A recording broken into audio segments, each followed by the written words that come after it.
News Now. Good evening and thanks for joining us. I'm Kendall Jarbo. New developments in the case of a former Superior police officer accused of driving drunk and killing 2 people. Northern News Now's Laura Lee joins us with an update on today's hearing. Greg Swanson appeared before a judge earlier today. According to court records, Swanson's attorney wants to call 2 experts. They have requested 60 days for testing. The former Superior police officer pleaded not guilty last fall. He faces nearly a dozen charges, including homicide by intoxicated use of a vehicle.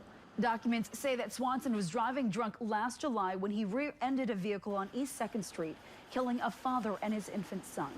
Investigators say 23-year-old Michael Evans was trying to push his vehicle, which had just ran out of gas when Swanson slammed into it. His infant child died at the hospital. Evans' girlfriend and other 2-year-old son suffered serious injuries. Swanson was off duty at the time. His blood alcohol level was 0.15, nearly twice the legal limit. A trial date has not been set, but Swanson is expected back in court in August.